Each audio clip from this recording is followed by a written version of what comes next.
All right, so today I will be discussing a study I have done on the role of lexical complexity in the EFL learners' internal vocabulary knowledge on their reading outcomes in the Toefl exam.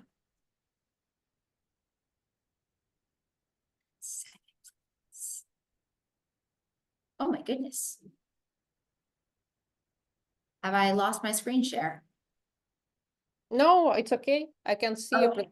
presentation. Oh, thank goodness. I'm sorry.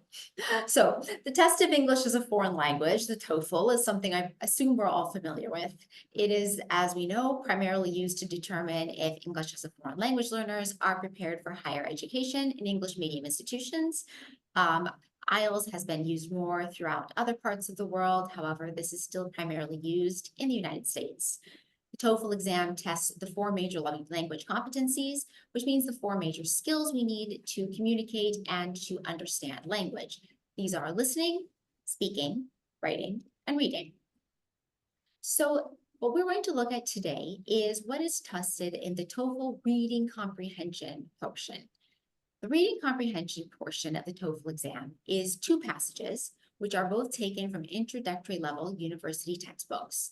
Each of these is approximately 700 words in length, and they examine 5 core reading skills. The first is guessing vocabulary, which requires the use of context cues. The second is reference, which means basically pronouns and referent, going back and understanding which subject is being talked about earlier in the paragraph at later points. Then there's main idea, making sure that a student has understand the overall and general themes of the actual passage. Inference, what can be assumed based on what has been read, and of course, stated detail, being able to answer questions that are directly written in the text. Now, related to reading comprehension is the concept of vocabulary. Receptive vocabulary is different from expressive vocabulary. So receptive vocabulary is what we're interested in when we talk about reading, because receptive vocabulary is what we are picking up from the environment. Just like reading is us picking up information by looking at text. So receptive vocabulary can be a single word and phrase that is produced in response to a prompt. And these prompts can be something visual, like a picture, please name the image of whatever, or please locate the image of this word, or it can be a response to an auditory prompt, so a word that is said out loud. And again, as I said, since reading is a receptive task, receptive vocabulary itself is a stronger predictor of reading comprehension, which is why when we want to see the relationship between vocabulary and reading comprehension, we often test receptive vocabulary. Now, vocabulary, as we all know, is essential for reading. If we don't understand what we're reading, then we can't understand the greater concepts. It's been estimated that readers need to know and be able to use approximately 95% of the vocabulary in a passage to be able to comprehend the written text. And now know and use are very, very important terms that need to be defined. Know means that it has been established in our long-term memory. Use means that we can quickly retrieve it into working memory. So working memory itself is the part of memory that allows us to retrieve information either from our surroundings or from our long-term memory and hold it in focus just long enough for it to be put into use. And of course, greater familiarity with a word will lead to faster retrieval into working memory and ease of accessibility when reading. Of course, we know that unknown words can interrupt the process of fluid reading. When we don't know a word, especially when we are reading in our foreign language, we have to go back and look at context cues. This requires backtracking, moving further back in the text and rereading. This all slows down the process of fluid reading, and it can actually impact working memory's role in reading comprehension because we can be breaking up the task of reading and lose what we've held in memory in terms of the concept that we have been reading. So one way in order to test vocabulary is to use what's called the lexical neighborhood task. The lexical neighborhood task is an auditory task, and it assesses open set speech perception. What we mean by that is a word is presented, and the participant repeats that word. Now, this was originally designed to test receptive vocabulary in children with cochlear implants. And of course, a cochlear implant is an implantation that has been made into the inner ear of a person who has moderate to severe hearing loss in order to restore some degree of sound perception. But this is very distorted. Because of this distortion, it allows us to test how quickly we are able to retrieve specific words, even when some features of the word themselves have been lost. And this has been used, of course, both for adults and for children. The lexical neighborhood task itself is divided into what are called easy words and hard words. These are based on word frequency and neighborhood density. Word frequency means how often a word tends to be used in general life, and neighborhood density means how many words sound similar to a word, as well as how many words and concepts are associated with the word. So the lexical neighborhood task and also the multisyllabic lexical neighborhood task, they have two tasks that are related. One is single syllable, one is multisyllable. Both have two sets of easy and hard words. So when you combine them, you have 25 words per set, and you have a total of 50 words in each set when combined. So for EFL learners and vocabulary, we have already mentioned basically that receptive vocabulary has been shown to predict reading comprehension. But here's the thing about vocabulary and EFL learners. Context plays such an important role in what vocabulary is learned.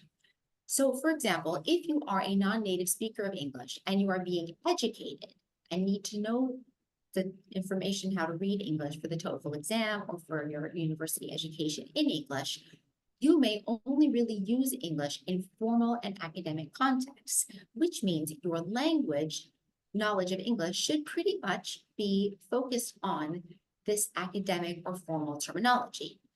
Casual contexts tend to be reserved for the native language. Now, greater exposure to easy words in English may make them more quickly retrievable than the hard words in English. However, we are less likely to find these easy words when we are in the academic setting. So in this present study, we looked at both native speakers and English as a foreign language learners who were attending an American university that was, of course, an English medium university. And they were all undergraduate students, freshmen through seniors. We had 17 native speakers of English and 18 foreign language learners. These groups were balanced by sex, 2 males to every 1 female. The materials that were used were, as you probably guessed so far, the reading comprehension passages, one reading comprehension passage from the Toefl exam with its related questions, and the LNT/MLNT, the lexical neighborhood task. Because it comes in 2 sets, one set was unaltered and basically used as a control condition, and the second set was distorted to replicate what was heard through a cochlear implant. And this study focused on 2 research questions. The first is, what is the relationship between receptive vocabulary of easy and hard words on reading comprehension in native English speakers and EFL learners in the altered and distorted condition? And is there a difference between native English speakers and EFL learners' receptive vocabulary? And does an existing difference impact reading comprehension? Now, the procedure for this study, first of all, because this was auditory stimuli, we did do an audiogram. We measured the hearing capacity of participants to make sure that they were able to hear normally within the range of frequencies that the human ear should be able to hear. Participants were first asked to repeat unaltered words from one combined set of the LNT and MLNT. Then, we gave them a brief training period to understand speech that had been distorted to sound like what is heard through a CI. I'm going to briefly play something. I hope you are able to hear it, because you will have to hear it through my speaker.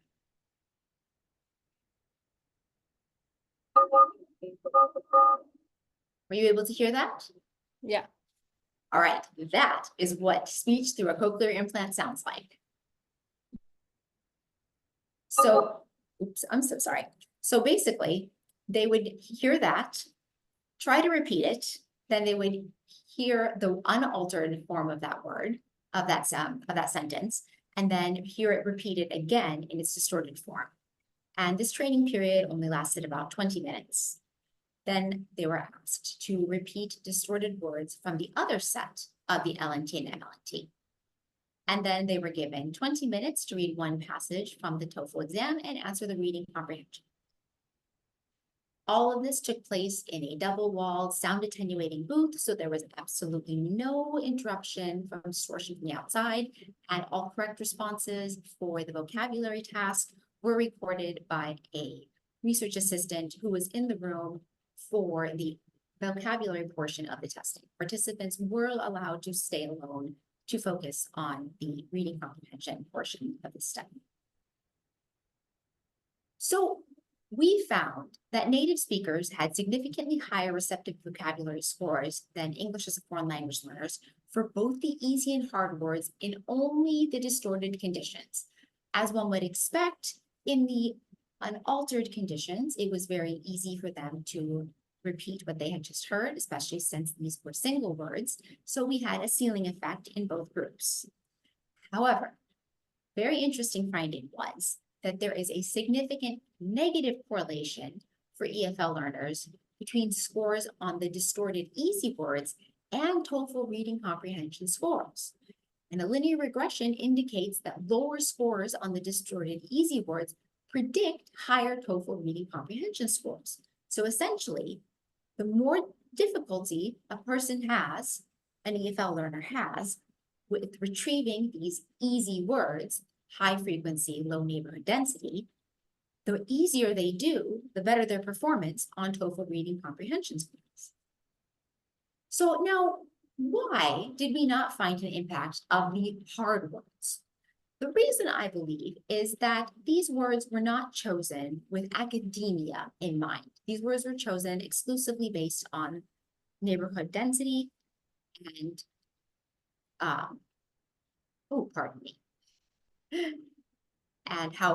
and frequency. So the hard words themselves may not actually apply to academic and formal environments. So they may not actually have exposure to them. And then this may make it even more difficult for them to retrieve them from working memory. Another thing that may have gotten in the way is that multilingualism may increase neighborhood density. Because remember, neighborhood density means not only words that sound similar, but also words that have similar associated meanings and concepts. And when you have multiple languages, of course, you're going to have more words that fit into a category in relationship to any given word. Another concept is that the distortion itself may have been too great. So for these harder words that are much less frequent and have this greater neighborhood density, none of you really understood, I'm assuming, what was played. Did you understand it? I'm just going to assume from this response that it was no. So of course, the distortion may have been too great, which may have led to another floor effect for these hard words. So what are some implications for both readers and instructors based on these findings? First of all, more proficient EFL readers just may not be exposed to these easy words as frequently as the less proficient EFL readers. This means they have easier recognition of words that are associated with actual academia and are related to academic texts, and greater retrieval of working memory of these words. So they are able to retrieve these words faster under distorted conditions. Also, EFL learners often use more academic English in academic setting, which means that they spend more time in their academic settings and endeavors. This may lead to less familiarity and ease of retrieval for what are considered these easy words. Essentially, they will have had less exposure because their exposure is to the words that they need to be successful academically. Now for EFL instructions, EFL educators may want to provide students with more listening tasks. And one thing that they might want to do is give them vocabulary questions prior to the task in order to direct students' focus on these harder words that will be more associated with academic success. In this way, we may be able to bring down the success in, oh, all right. Essentially, let's try to make the classroom more vocabulary focused, help students to become more familiar with academic words and academic vocabulary, and reduce the percentage of their vocabulary that is these easy words that are high frequency, low neighborhood density, and are essentially unhelpful and irrelevant for the success of reading comprehension in the English language at the university level. Thank you very much.